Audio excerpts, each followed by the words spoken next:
House of Simurgh. Episode 1. The White-Haired Child. Long ago, before the age of great heroes, before the mighty deeds of Rostam were sung across the lands of Iran, there lived a king named Sam, ruler of Zabulistan. Sam was respected throughout the realm. He was brave in battle, wise in counsel, and beloved by his people. Yet despite all his victories, he longed for one thing above all else: a son to inherit his kingdom. At last, his wish was granted. A child was born in the royal palace, and the kingdom rejoiced. Bells rang from the towers. Musicians filled the halls with song. Servants carried gifts from every corner of the realm. An heir had arrived. But when the infant was placed in Sam's arms, the celebration came to an abrupt end. The child's hair was white, not silver like an old man, but pure white, as bright as freshly fallen snow.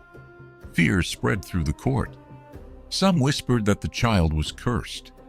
Others claimed it was an omen from the heavens. The voices of doubt grew louder with every passing day. Though Sam loved his son, he allowed fear to cloud his judgment. At last, he made a terrible choice. One cold night, beneath a sky filled with stars, Sam wrapped the infant in blankets and rode alone into the mountains. Higher and higher he climbed, until the palace lights disappeared behind him. The wind howled across the peaks. Snow drifted through the darkness. There, among the lonely cliffs of Mount Alborz, Sam placed the child upon the cold earth. For a moment he hesitated, but fear overcame his heart. Leaving the infant behind, he turned away and disappeared into the night. The cries of the helpless child echoed through the mountains.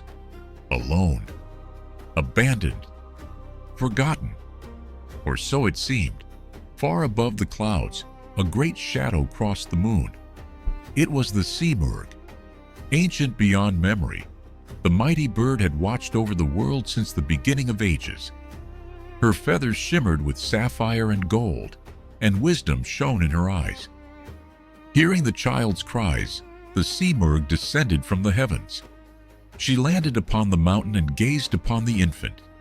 She saw no curse. She saw no evil. She saw only an innocent child who needed protection.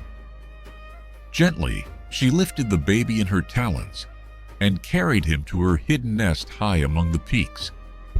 There, beneath her vast wings, the child was raised. The years passed. The boy grew strong and wise. He learned the language of the wind and the secrets of the mountains. He watched the eagles soar above the clouds and listened to the wisdom of the Simurgh. The child became a young man unlike any other. His name was Zal. Though he lived far from the kingdoms of men, destiny was already preparing his path. Meanwhile, sorrow grew within the heart of Sam. The memory of his abandoned son haunted him. Years passed, yet he could not escape his regret. Then one night he saw a vision in his dreams. He beheld a noble young man standing upon a mountain beside a radiant bird. The youth shone with dignity and wisdom, while a voice echoed from the heavens. "Your son lives." Sam awoke in shock. At last, he understood the truth. The child had never been cursed. The curse had been fear itself. Filled with remorse, he gathered his riders and journeyed into the mountains in search of the son he had abandoned. For many days they searched among the peaks. At last, Sam reached the hidden nest of the Simurgh. There he saw a young man standing proudly beside the great bird. The youth's white hair shone beneath the sunlight. His face was calm. His bearing was noble. Sam knew immediately that this was his son. Overcome with emotion, the king fell to his knees. He begged for forgiveness. For a long moment, silence filled the mountain air. Then Zal stepped forward. The wisdom of the Simurgh lived within him. He chose not anger. He chose compassion. And he forgave his father. The Simurgh watched proudly. She knew the time had come for Zal to return to the world of men. Before he departed, she plucked a single golden feather from her wing and placed it in his hands. "If ever you face great danger," said the Simurgh, "burn this feather and I will come to your aid." With gratitude, Zal accepted the gift. Then he embraced the guardian who had raised him and descended from the mountains beside his father. The abandoned child had become a prince. The outcast had become a nobleman.